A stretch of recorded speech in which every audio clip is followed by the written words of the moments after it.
A number of speaking events this year, so I'd like to encourage all of you to come out. Next time I'll try to get something a little more exotic than pizza. We brought in a couple of distinguished speakers to speak to you today. In a panel event, they're going to be discussing the modern confirmation process and its effects on judicial independence. Todd Gaziano is a senior fellow at the Heritage Foundation, and he is also the director of their Center for Legal and Judicial Studies, where he specializes in constitutional issues, Supreme Court developments, judicial and legal reform. Mr. Gaziano has experiences in all three branches of the government. He spent some time as a judicial clerk. He's worked in the Office of Legal Counsel for the Justice Department, and he's also spent time as the chief counsel for the House Subcommittee on National Economic Growth, Natural Resources, and Regulatory Affairs. Professor Chris Schroeder is the director of Duke's program in public law. His areas of scholarship include environmental and administrative law, democratic theory, legislative institutions, and the separation of powers. Prior to joining Duke's faculty, he served as the acting assistant attorney general in the Office of Legal Counsel. As a matter of fact, he and Mr. Gaziano worked there at the same time. And he also served as the chief counsel to the Senate Judiciary Committee. And while he was involved with the Judiciary Committee, he took part in a number of confirmation hearings from Robert Bork all the way through Clarence Thomas. A little bit about our format today. Each panelist will get 10 minutes to give their views on the subject, and then each of them will have roughly a 3 to 5 minute rebuttal. Well, we call it a response. 3 to 5 minute response, and then after that we'll have time for question and answers until about 1:15. So at this time I'd like to turn things over to Mr. Gaziano.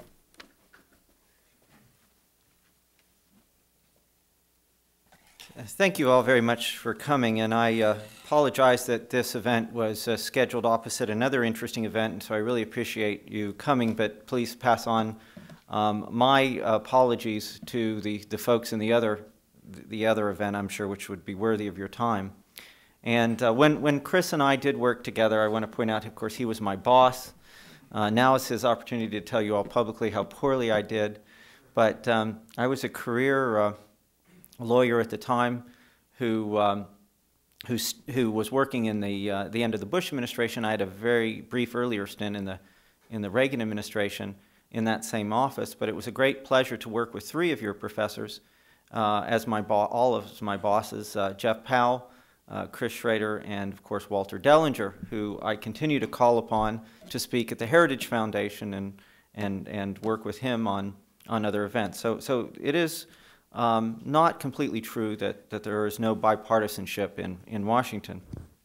Well, I'd like to begin with a quote that is widely attributed to Lincoln. There's some dispute whether he actually said it, but I like it anyway. When he was considering the replacement for Chief Justice Taney, he had quite a number of tussles with the courts on his suspension of habeas corpus and related matters, and so he had some concern.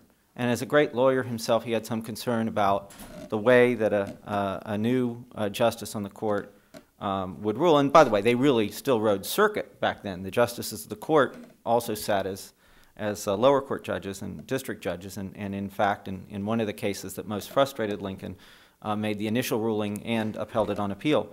Well, Lincoln is purported to have said, we cannot ask a man, he cared very much about how they would rule. But he said, we cannot ask a man what he would do. And if we should, and he should answer us, we would despise him for it. He ultimately chose Chase, who, after his death, ruled very much contrary to the way Lincoln hoped he would rule. But we now see senators on both sides of the aisle and activists on both sides of the aisle who want to know exactly how a potential justice will rule, or as close to it as they can possibly get on their particular pet issues. If they could, they would require nominees to pledge under oath how they would rule. You have Phyllis Schlafly quoted in the recent issue of Time magazine expressing her grave disappointment at John Roberts for seemingly to endorse certain propositions. I don't know, she must have watched a different hearing than me, but expressing in the strongest terms that President Bush really needs to appoint someone who will come out the right way on the issues that she's concerned with. And I think that's terribly wrong-headed. You have the National Organization of Women and NARAL making the contrary pleas, and a number of senators on both sides, I should say, seemingly demanding the same sort of assurances. Now, I think John Roberts set these people's projects back quite a number of years with his brilliant and very deft and wise answers. And I'll refer back to those some, and if I don't, remind me to explain in the question session how I think he helped educate the American people and the public opinion leaders, public officials and opinion leaders on the correct mode of questioning a potential justice. But the underlying problem still persists. And I am going to take the position, I think Chris is going to try to disagree, although I think we may agree on more in the end than I wonder. Well, I'll hold that off. But I think that this line of questioning does undermine judicial independence in two important ways that I'll try to explain. And it violates the judicial canon of ethics. I'll skip over that point for the most part, but right here I'll address it. Canon 5 of the Code of Judicial Conduct requires sitting judges like John Roberts and potential judges not only not to pledge how they would rule, but as you know, the notes to these rules carry more information than the rules themselves. Also say anything that would undermine their impartiality. And I submit that if they did violate their judicial ethics, that would be a problem in and of itself in answering such questions. But the logical result would be that they would have to recuse themselves on any case that really presented the issue that they pledged to support. Even if they say, well, I might change my mind. I think that it would create the appearance of impropriety, and under the rules of ethics require them to recuse themselves. Well, where I'm going to spend a little bit of time right now is to say how it is that we got to what I see as a sorry state of affairs. And I think it is founded on a profound misconception of what the rule of law really requires and the proper role of judges. And that itself is terribly corrosive to our legal institutions. There is, I submit, a crucial difference between political ideology, which, as you all know, is a set of political beliefs or political goals, and a nominee's judicial philosophy, which is a theory of or approach to judicial decision-making. Political beliefs ought to play no role in a judge's judicial philosophy. The rule of law, I submit, is premised on the following bedrock principle. Law can be objectively determined and fairly applied to all, no matter what judge or other official is in power.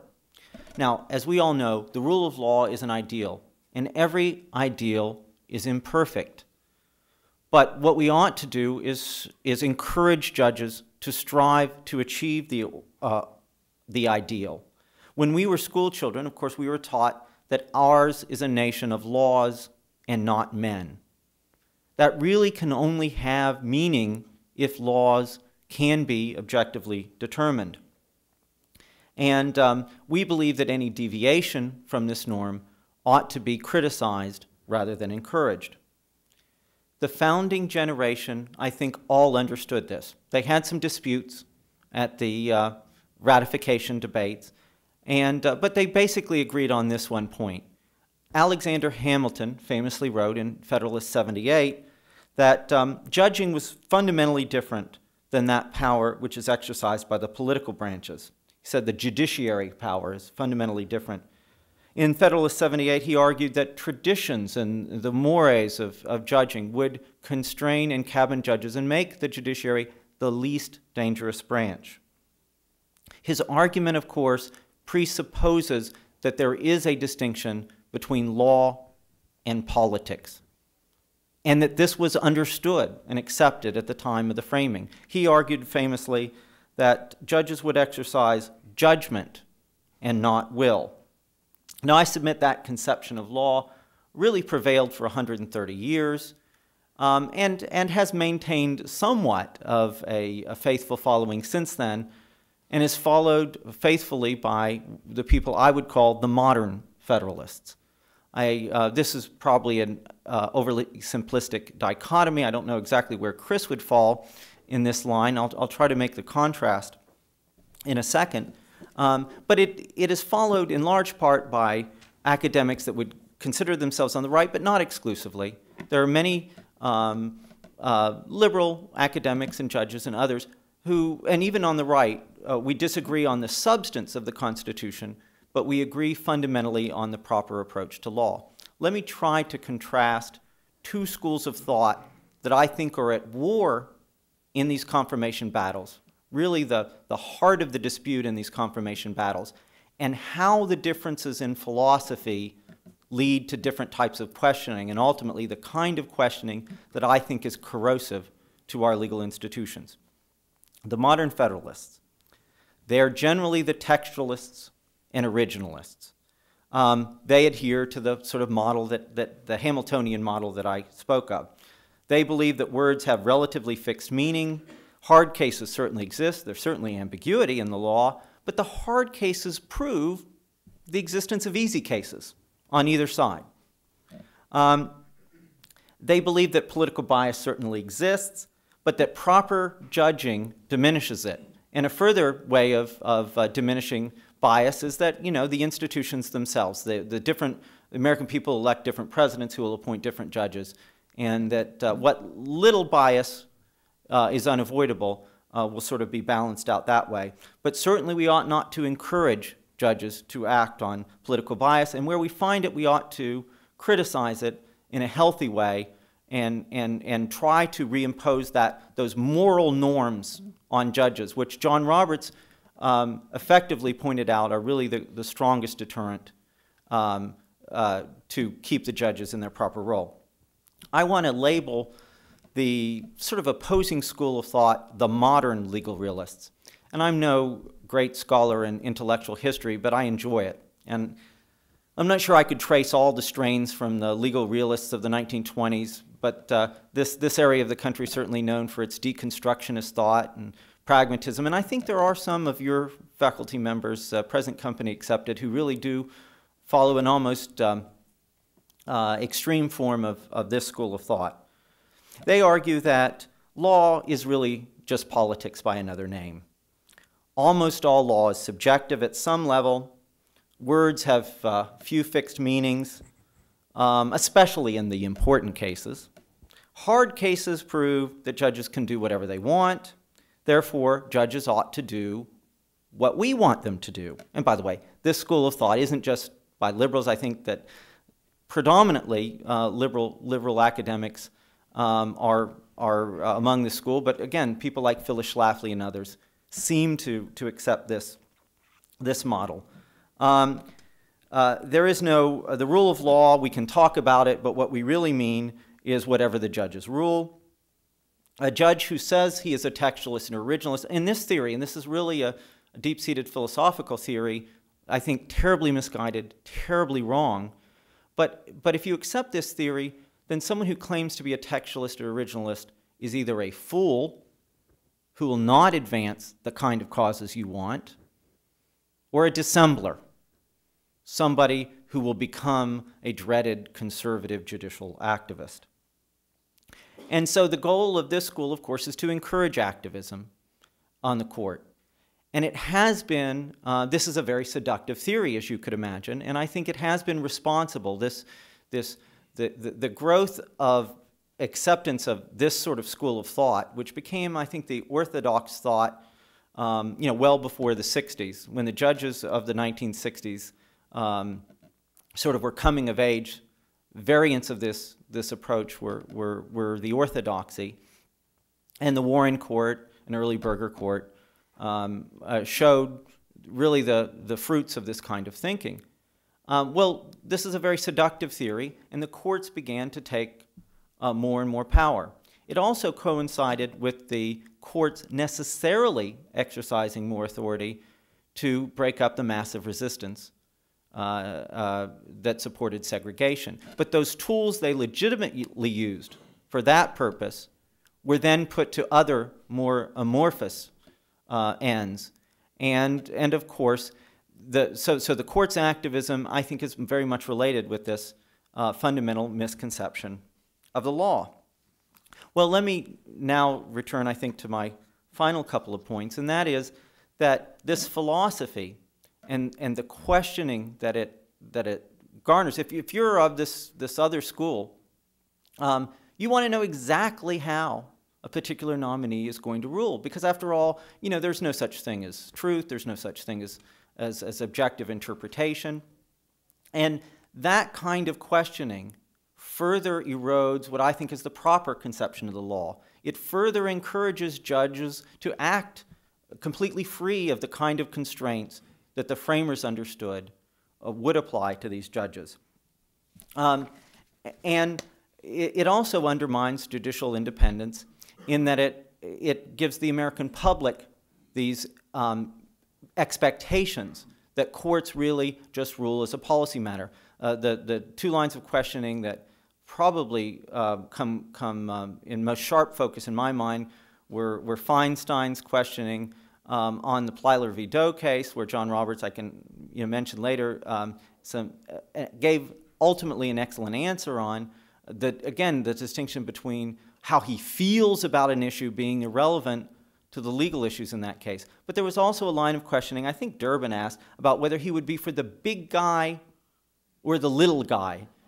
And after trying to avoid that question once, he finally came back and he said, if the Constitution is on the side of the little guy, I'll be for the little guy. But if the Constitution is on the side of the big guy, I'll be for the big guy. Now, that's a rather trite and simplistic formulation, but it was actually courageous in this day and age. There was a time when that's not a courageous statement, but it's sad that it's come to pass that this is a courageous statement. Well, I think that it is important that we try to foster a fundamental change in thinking. And I'll agree with Chris later. He may goad me to explain more why I think some calls for impeachment of judges who make, in my view, wrong-headed decisions is not only wrong, but is counterproductive to judicial independence as well. But if we don't change our thinking, and if we don't, John Roberts, I think, may have been an exception, but this line of questioning of lower court judges and Court of Appeals judges may have an even more detrimental effect. If we don't change this type of thinking, then I think the legal realist's view may become a self-fulfilling prophecy. I think the only people who would be nominated, who would be willing to be nominated, are political ideologues. People in the White House who advise the president will only think about those kind of people, not the kind of people that John Roberts represents. And we truly will have undermined judicial independence. And as a scholar of the separation of powers, Chris, I would think you would be deeply, deeply concerned in ways that colleagues of yours who teach constitutional law might not fully appreciate. Thanks.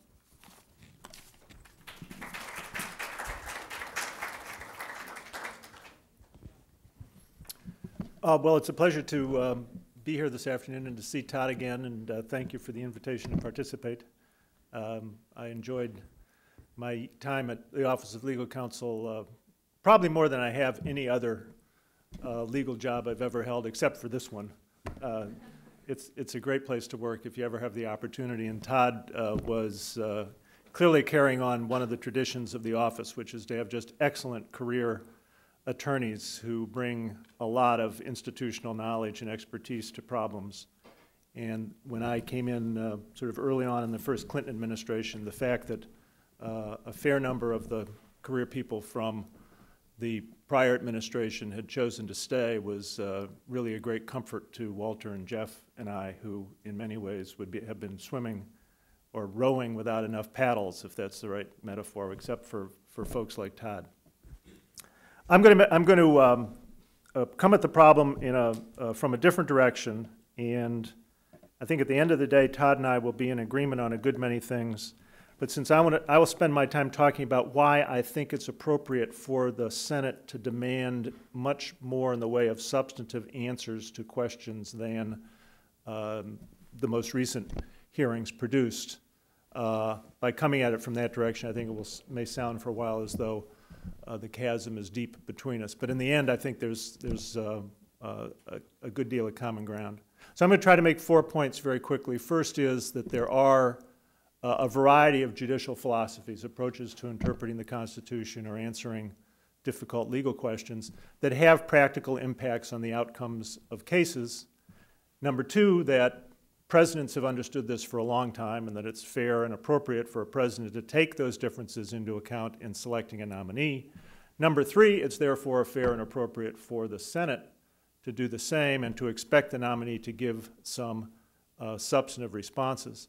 And number four, that insisting on substantive responses is not a threat to judicial independence.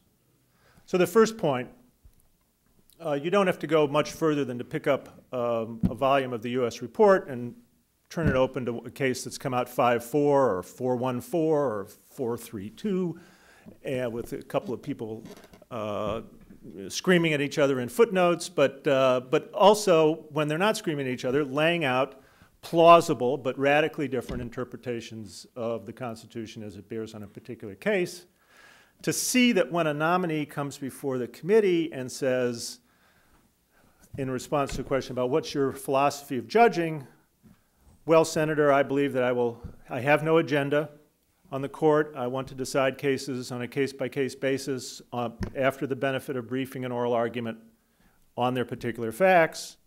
The nominee hasn't told you a lot of things that are pretty important to determining how that nominee, or having some opinion about how that nominee will approach judicial decision-making. So a judicial philosophy is a lot more substance-filled than the process response that I just recited.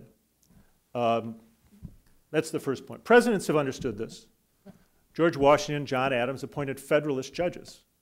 They were not about to appoint members of the anti-Federalist critique of the Constitution to be the first justices to sit on the court who might have responsibilities for interpreting different aspects of the Constitution. President Roosevelt appointed judges who he had a high degree of confidence would continue to sustain the legislation of the New Deal. So after 1937, he appointed Hugo Black, who was a senator and drafted some of the labor legislation that was under challenge, Justice Douglas, Justice Frankfurter, and so on. Harry Truman is reported by some biographers to have preferred justices who thought a lot like he did. So he wanted Harry Trumans on the court, and he had the amazing good fortune of being able to appoint 4 of them in a 4-year period. And it turned out they were pretty good Harry Trumans. You know, there were some very important cases on which they disagreed, but lots in which the biographers recount that Harry was a pretty good judge picker in that way. President Nixon wanted strict constructionists and people who were going to see the victim side on issues having to do with law and order. He appointed Justice Rehnquist. So when, in 1988, the Justice Department issued a couple of documents that laid out a set of views on interpreting the Constitution that were rooted in an approach that they called the original understanding,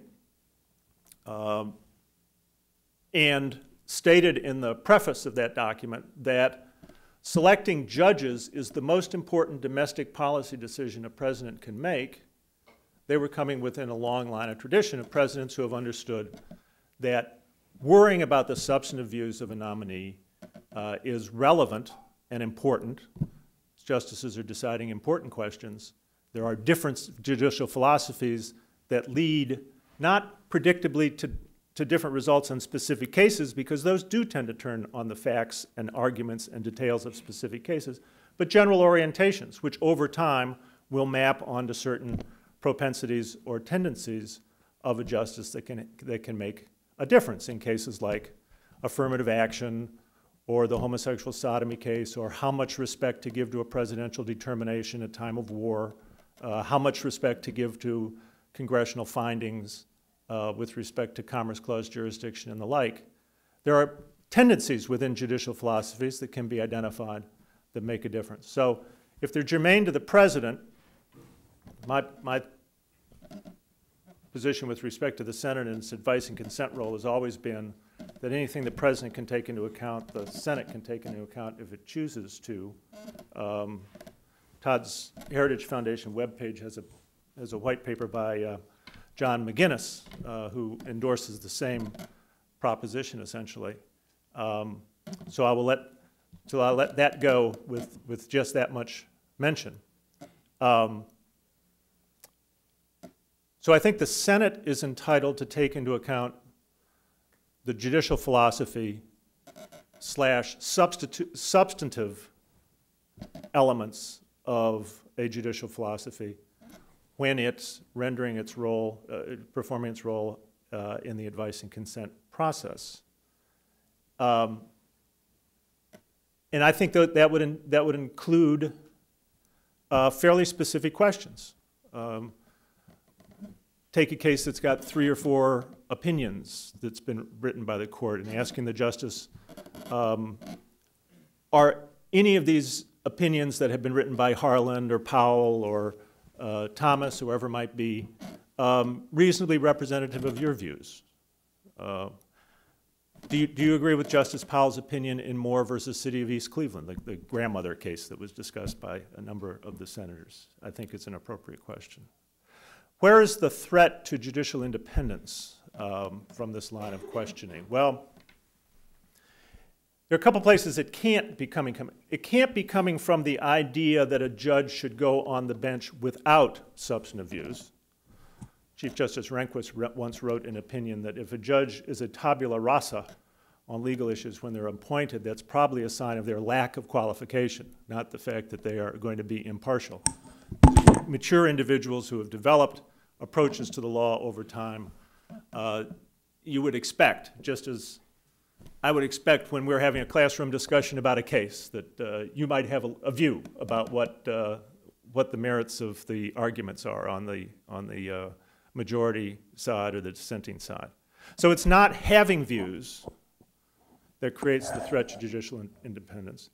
And it's also not the Senate knowing those views that creates the threat to judicial independence, because if you happen to have a career in which you've written your views in, say, a forum that cannot be easily dismissed as an advocacy document like a brief or a pleading for a client, say in a law review article, even Justice Ginsburg, Judge Ginsburg, when she was before the committee back in '93, who established what have now become known as the Ginsburg rules as to when you can and cannot answer questions. One sub-element of the Ginsburg rules was, well, if I've written about it, I will talk to you about it. And of course, even if she hadn't agreed to that condition, the views are out there. The views are in law review articles as fair when written representations of a nominee's judicial philosophy, and they're available for the senators. And no one's ever argued that the fact that you've written a law review article disqualifies you on grounds of threatening judicial independence. Certainly no law professor has written that, since it would eliminate any of our abilities ever to be chosen for a judgeship. So it's got to have something to do with the forum in which the views are being revealed for the first time that creates the threat to judicial independence.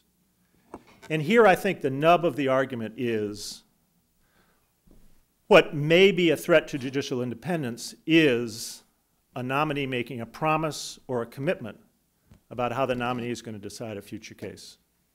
And that, I agree with Todd, would be a threat to judicial independence. If a nominee comes before the committee and, in effect, campaigns for the job by making certain commitments as to how he or she will decide a case in the future, that certainly can threaten judicial independence. Now, having said that, and I haven't watched all the lower court hearings, but in my experience, none of the senators have insisted or come anywhere close to insisting that a nominee make a promise or a commitment. As a matter of fact, whenever the dialogue goes far enough, the senators always disclaim Of course, I'm not asking you to commit on a future. How can you commit on a future case? You haven't seen the briefs, you haven't seen the arguments. What I'm asking for is some understanding of what your general orientation or approach is in an area of law that may be important. So talk to me about what methodology you would use when confronted with a claim under the Liberty Clause of the 14th Amendment. Talk to me about whether you see privacy as a protected aspect of that, and say more than that. Say whether you agree with or have problems with Justice Powell's opinion in Moore, which is a Liberty Clause case.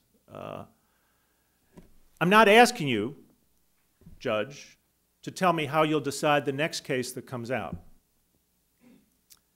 Just as we don't think that knowing the views of Justice Powell in Moore threatened judicial independence the next time Justice Powell faced a Liberty Clause case, we wouldn't think that knowing Judge Roberts' views about Moore would threaten judicial independence in the next case, unless we thought he had made a pledge or a commitment to decide that next case in one way or the other. Now, it's always possible under the approach of the appearance of impropriety for somebody to come away and say, well, I know the game that's going on.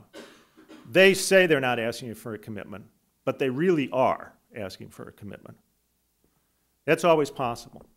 But if the senator said, I'm not asking for a commitment, and the nominee has prefaced his or her remarks either in an opening statement or at more retail every time he answers such a question, Senator, of course, I'm not saying how I will decide a case that has yet to come before me on the basis of facts and briefs that I haven't seen, but I will tell you this about my impression of Justice Powell's opinion. You've done as much as you can to avoid the appearance of impropriety, and in fact, the nominee hasn't made a commitment. If the nominee thinks he's made a commitment, it seems to me that's shame on the nominee, not shame on the judicial confirmation process.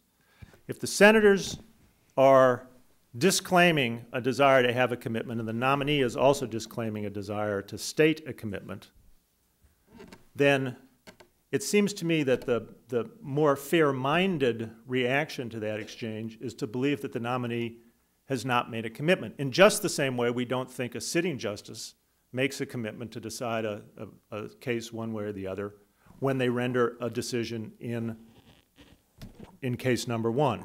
And there have been famous examples of justices, very distinguished careers and quite senior in their careers, who've changed their minds over time. Justice Holmes changed his mind about the meaning of the clear and present danger test over a summer, the summer of 1919, when he engaged in extra chambers conversations with Learned Hand, his friend Harold Lasky, Professor Chafee at Harvard, got into a regular discussion session about the meaning of the First Amendment over that summer. And Justice Holmes changed his views. That's rather radically, and that's a very stark example. But it's the kind of example that I think illustrates, and there are enough of them around, it illustrates the point that when a person tells you today, say in a constitutional law class, what they think of Roe versus Wade, I wouldn't believe that they have made me a commitment to me if 15 years from now they end up on the Supreme Court, and given the way the selection process is working, looking for younger and younger people, that might not be too idle a speculation. If they come out differently, I wouldn't think that they had done anything other than what a judge ought to be doing. That is, taking a look at the arguments, applying the commitments, the intellectual commitments that one has to that problem, the intellectual commitments to interpret the Constitution as best one knows how. But having said that, it is just a matter of observable fact that sitting justices, as well as lots of other people, have a wide array of different answers that they would give if they were being candid about how they fill in the substance of their judicial philosophical views. And that's, it seems to me, where it's fair game for the Senate questioners to go. I think Judge Roberts did a wonderful job in articulating what, at the end of the day, to me, is not a valid objection to refusing to answer questions outside of this one compartment that he's absolutely right. Promises or commitments are something that a judge should not make, they should not be asked for, and if they're asked for, the nominee should not answer them. But forecasts and hints, it seems to me that's fair game in the inevitable sense that once you talk about your judicial philosophy, you're giving some hints about how you're going to approach a case in the future, and that's giving you some speculative basis to try to understand how that case might come out in the hands of that justice in the future. So with that, I will turn it back over to Todd.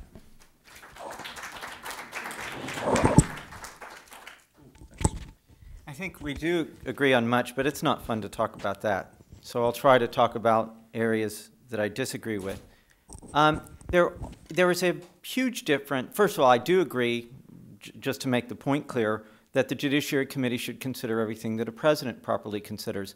But I don't think either it's proper, and I think it's destructive of judicial independence if either considers how a judge would rule in specific cases, and even goes too far into their substantive understanding of the Constitution. Again, there's a huge difference between both personal political views, and even to a certain extent, substantive constitutional views, apart from judicial philosophy, which is the approach to judging.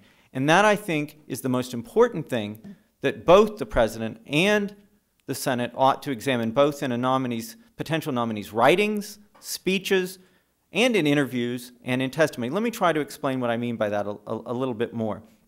I think there's only one legitimate method of constitutional and statutory interpretation. There are various variants of it. It's textualism and originalism.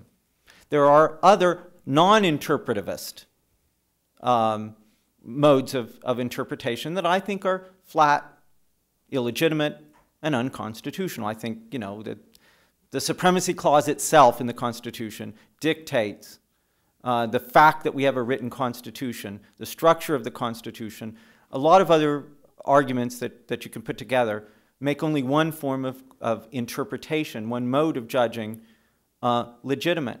I think it's awful important that the President and the Senate Judiciary Committee do more, probably more than they do, and I'll give you an example at the end of this response of what they could do to find more about that. But that doesn't tell you exactly what they believe substantively about the 14th Amendment.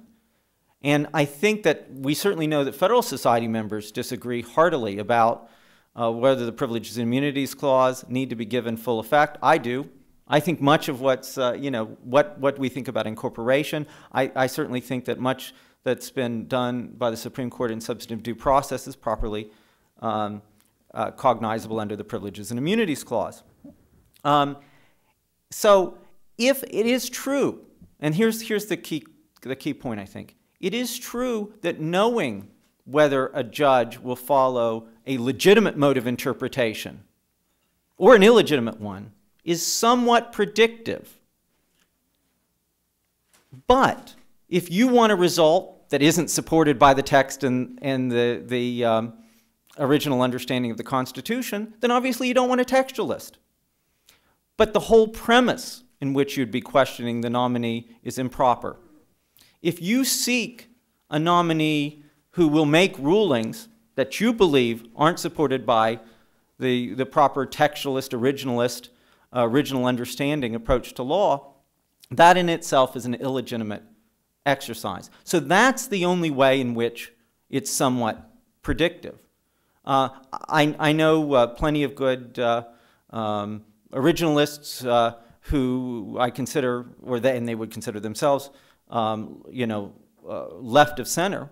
And I know plenty of libertarians and conservatives who disagree, but that's the fundamental point in which I think both the President and the Senate ought to confine themselves. As to this artificial distinction between pledges and hints, it was Ginsburg who said, I won't give any hints or forecasts or promise. I think that there is a special concern about even giving hints and forecasts in confirmation hearings. John Roberts articulated some of this, but I think I'm going to try to go a little bit further. First of all, I think there is a special problem when a person is before people who have the power to confirm them or not. It's just too tempting for someone, Chris and I both agree that quid pro quo promises are improper. Although I'd feel a lot more comfortable if Chris were the senators asking these questions. He would know where to stop. The senators themselves, on both sides of the aisle, Coburn, Brownback, Schumer, Durbin, Feinstein, they all would want an exact quid pro quo pledge. But if they couldn't get a quid pro quo pledge, of course, they would want to go down as far down the slippery slope as they could possibly go. And I think this is, I don't believe every slippery slope is a dangerous one, but I think this one clearly is. I mean, just because you avoid magic words, I promise, I pledge, doesn't mean that you can avoid either the appearance of impropriety or creating huge expectations. And none of us want judges or justices who will have to go back to their confirmation testimony and see what under oath they said their current views were, even if we know that in full briefing you can change your mind. I actually think it would be worse for judges and justices to change. I want them to be able to change their mind. It would be harder for them to change their mind, do this wonderful dialogue with all these wonderful professors at Duke. It would be Duke rather than Harvard, where they would have this wonderful dialogue today. If the public's expectation is that this justice made some sort of tacit commitment, even if they said, oh, this isn't a pledge how I'm going to rule, but Roe v. Wade is an abomination, and no good textualist could ever, this, by the way, that's what Bill Pryor said. He didn't give a pledge either. He was asked about his writing. He was asked, Durbin first asked, Attorney General Pryor, you've written that Roe v. Wade is the worst abomination in constitutional law. Do you stand by that? And he had a bunch of follow-up questions for where Bill Pryor would try to evade that. And Bill Pryor said, yes, I do. And then I think Specter was taken aback, and so he asked the follow-up question. Right. Did you really mean this? Do you stand by it now? Please evade this, or whatever. And he said, Senator, yes, I did mean that. And he went further than just stating what his constitutional view was. He said, Senator, it's led to the slaughter of millions of innocent children. Now, that's only a hint at what he thinks if he were ever on the Supreme Court. He pledged, of course, to follow Supreme Court precedent as a lower court judge. Of course, agreeing or disagreeing with a particular opinion is as much of a hint as, which of these four opinions or any other law review article do you most agree with is a very unseemly, but it's particularly problematic at the point in which they're auditioning for the jobs, because senators don't understand these fine distinctions that Chris is talking about. I'm not sure I even agree with the line he draws, but they, of course, would push and push and push until Phyllis Schlafly and now and everyone is either satisfied or dissatisfied. My final thought is on what, I, of course, loved also how John Roberts was masterful in evading their questions. I would tease my 11-year-old daughter every night. We'd role play. I said, John Roberts is going to be his own man. And a very modest one. But I told my daughter, I said, he didn't say that he was modest because that's demonstrably unmodest. He just said he admires modesty in a judge.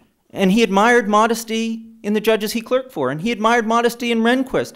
And he really hopes that he will be remembered most of all as a modest judge. So I told her, if you're ever running for student government, what you should say is you can't say you're modest, but you say, you admire modesty in student government officials. So yes, he evaded a lot of questions that he could have, but the kind of questions that a smart senator, I don't think most of them are gifted enough or care enough, is to ask hypotheticals about truly obscure, maybe the Third Amendment. I give a talk where I talk about, quartering soldiers. That's never going to be alive. Or make up a clause of the Constitution and say, okay, Judge Roberts, if this is the text and there's contemporary evidence, and just make it up. It's there is a port's preference clause. That's always a good one to talk about too. But let's make up one.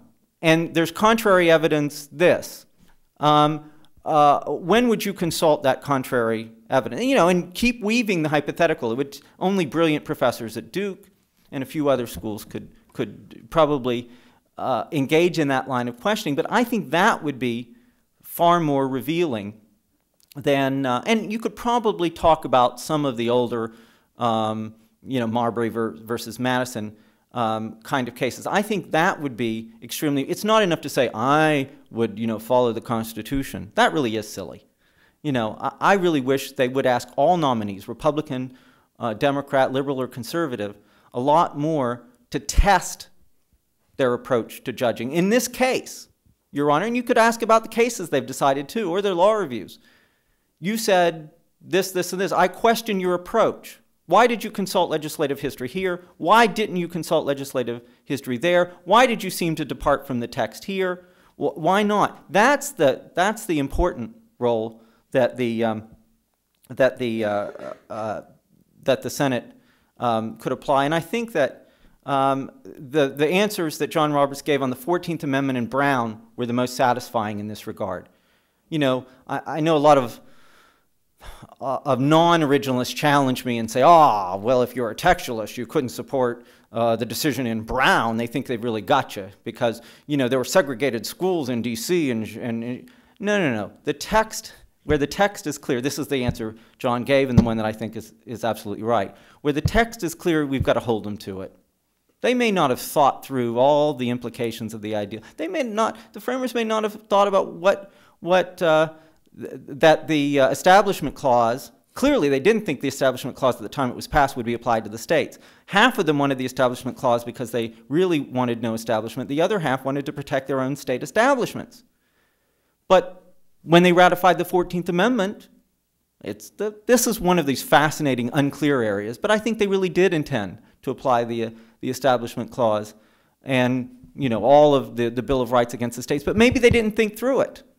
But when you apply either individual provisions of the Bill of Rights against the states, a judge's responsibility under the Supremacy Clause is to give those effect and to consult extraneous evidence of intent only where there's a true ambiguity. So I think, again, in all of John's, Roberts' responses, I think he articulated a theory of originalism and textualism that really satisfies me. I don't know how he's going to rule on Roe. I don't know how he's going to rule. Unfortunately, the hints I got, to the extent that I got a few on property rights, don't please me. I think he's going to give, one of the things that's unclear is what weight he will give precedent, except that it's the weight that precedent deserves, according to precedent. And apparently, that means that you give more weight or less weight according to when the precedent of precedents applies. So we'll have to see what he does with regard to Kelo and many of the other takings cases that I think the court has gone astray. Want to take some questions? Sure. Yeah, it seems like a lot of the discussions that we've been having around here at the law school and kind of things talk about when it's appropriate for the Senate to ask these questions and things like that. And it seems like a lot of the senators are already asking these questions. It seems like the real problem is whether the nominee will answer them or not. And it seems kind of like there's this big incentive to say as little as possible and then just skate through and then get on the court. So if there are certain questions that should be asked, what can you do to make sure that nominees actually answer them? Not a thing. Vote against a nominee on the basis of his refusal to give answers, which formed a basis, at least for part of Kennedy and Biden's speeches justifying their no vote. But you're absolutely right. The modern era began with Judge Bork. The contemporary wisdom about what happened with Judge Bork is he answered too many questions and was too adversarial with the senators, and the answers were unpopular. The fewer answers you give, the less adversarial you're going to be, the less unpopular you're going to be.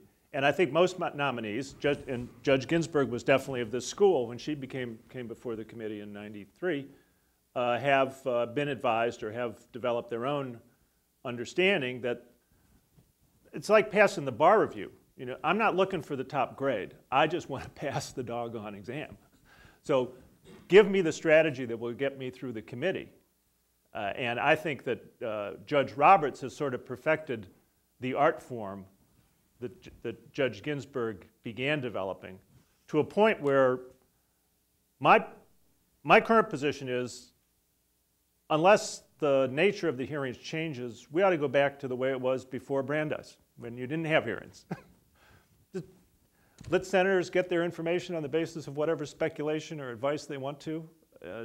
But I thought that the hearings outside of a few moments were the least informative hearings that I've seen, and we may have come to the perfection of what Senator Biden called kabuki theater. Well, there's clearly an aspect of the kabuki theater, and I tried to make fun of it, but I think that John Roberts did give some hints and had some educational moments, a few of which I mentioned, despite the really poor questioning. I certainly agree they're poor questioning.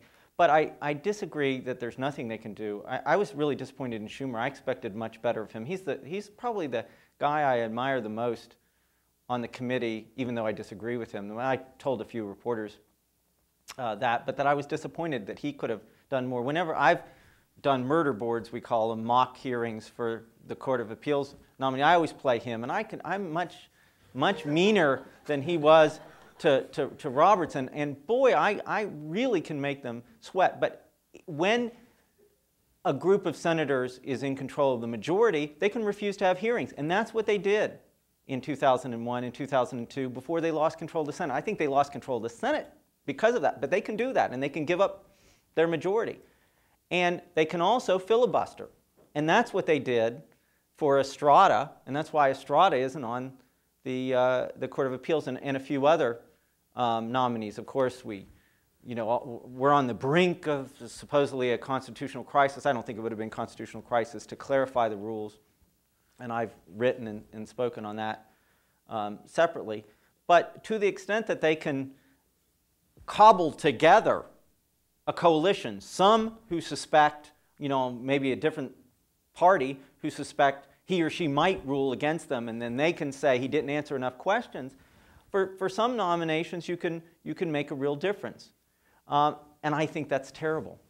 I think if they are saying that a person didn't pledge as much. I think that John Roberts, besides giving good answers, really was artful in dodging them, and I was disappointed in the Senate. I expected them, as far as theater is concerned, Durbin, Schumer, I expected them to ask harder questions. I mean, I would have, just as far as what I wanted them to do. But I think there are real world implications, and I think they're more dramatic right now, at least, on the Court of Appeals level.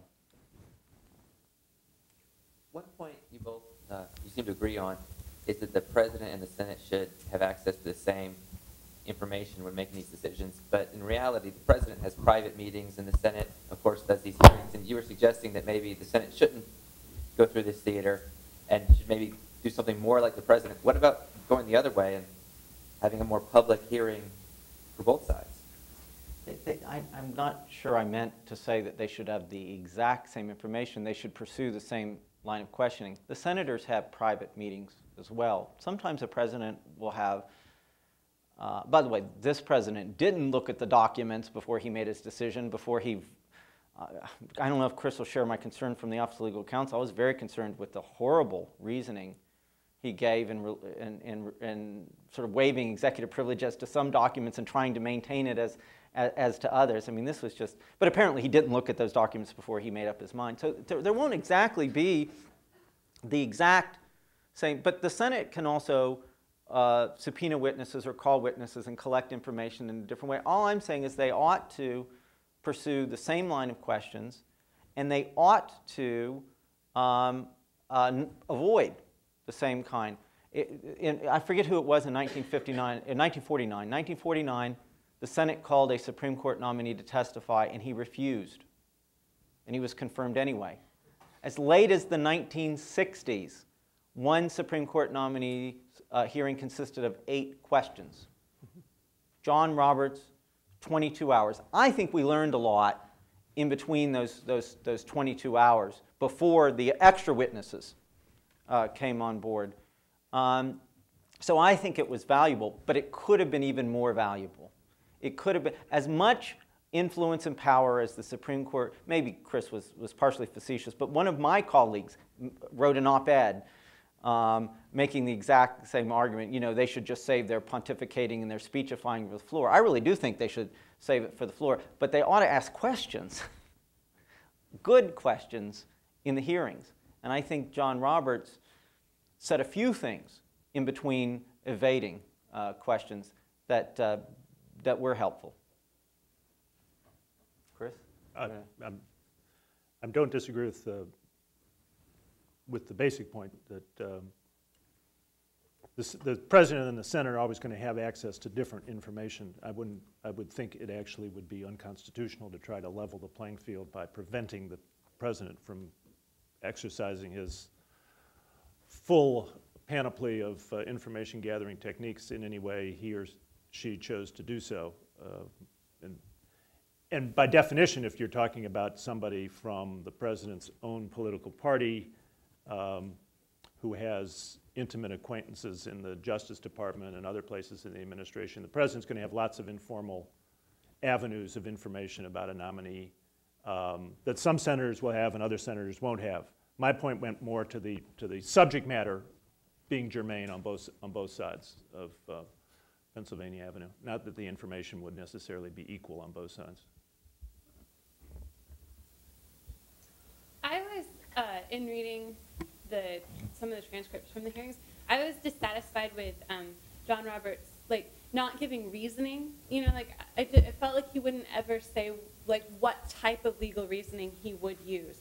Or he would often say, like, yes, that was the holding in this case, but not, yes, that was the holding and it was reasoned in this way and that. Like, how do you get at, it seems like the way in which one makes legal reasoning and what types of legal reasoning they think are more valid and less valid and when they should be used and when they're appropriate would be really helpful information. And it could be that the senators just didn't ask the right questions.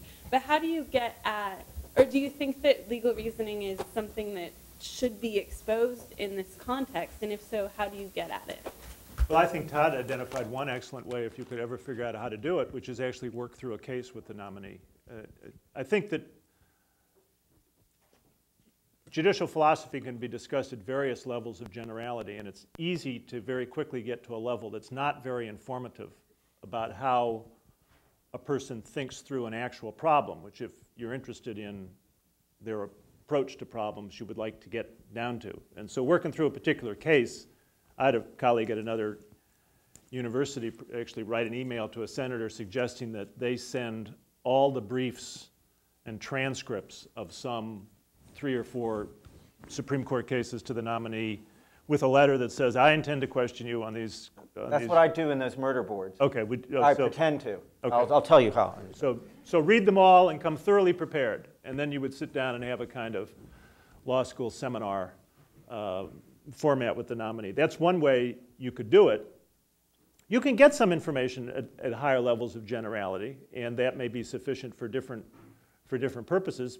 Maybe some point will come to a period of time in which the distinctions among fine-grained arguments about philosophy don't make a difference. But currently we seem to be in a period in which they are. I mean, even if you're an originalist, what do you do about the religion clauses of the First Amendment? The best historical research that's been done about the religion clauses is the framers didn't have a clearly articulated view of where free exercise begins and where establishment leaves off. There were a lot of different views. Lots of people had views, but the best historiography seems to be there wasn't a coherent articulation of that. So almost all of the jurisprudence about the religion clauses is non-originalist in the sense that there's just no there. And the same thing is true to some degree about some free speech problems. It was a Congress chock full of people who were ratifiers or drafters of the Constitution who enacted the Alien and Sedition Acts of 1798, acts that we think now are First Amendment abominations.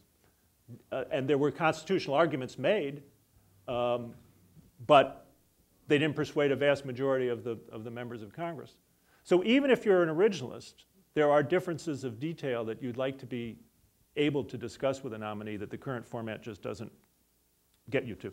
Yeah, I certainly agree, because there are strong differences of opinion. You know, if you put all these federal society people together in a telephone booth who write about these sort of things, and that those ought to be pursued between the sort of early resurgence in the mid-1980s of originalism and later day original meaning and textualist approaches, which I think have a much greater intellectual support. I think you need to be careful, though, about studying the cases in the brief. When I play Schumer, of course, I try to pin him down to Roe v. Wade. And whenever he says, oh, that may come before me, I said, listen, let's state for the record, you may change your mind.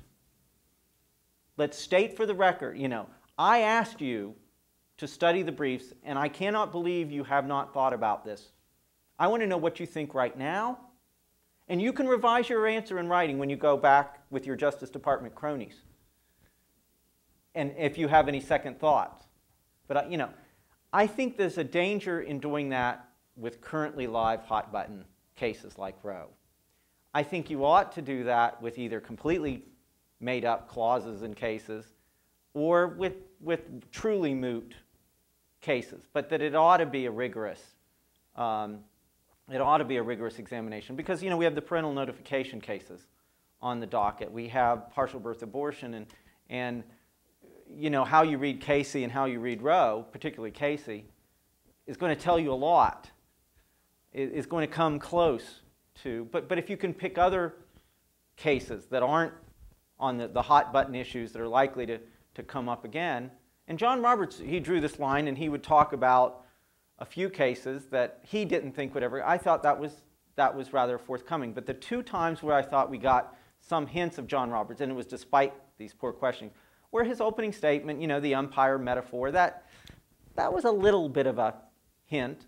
It was not but maybe even a living, breathing judicial activist would pretend. I don't know. But I think that his answer on the 14th Amendment Brown questioning, he had that from a couple different times and gave a similar answer each time. It could have been pressed further. You could have, okay, since you're willing to talk about Brown, let's go down this road. There would have been a point where he might have had to say, that's getting too close. And he knows all those cases, you know. It's now coming too close to the sort of current preference cases. But again, I think that's where we got a little bit more of an insight on which version of textualism and originalism he's probably. I think that he's probably going to be most like the chief that he's replacing. But in some areas, he might have a sort of Scalia-esque textualism. I doubt that he's going to go as far as a Thomas-esque textualism that doesn't give very much weight at all in constitutional interpretation. That's what I gained from the hearings. Okay. Just 15 seconds, and then I'll let you. So, but just to crystallize the point at which we disagree, I would have the Roe question to me is an utterly appropriate question.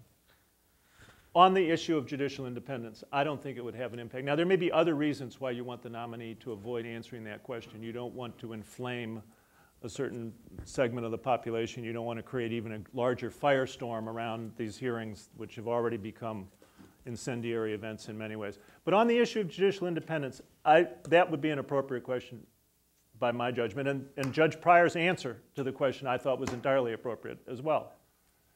Amazingly candid and utterly unexpected. But I think you need to take the nominee at his word. He says, I believe if I had to decide the case, it's an abomination. I'm a Court of Appeals judge.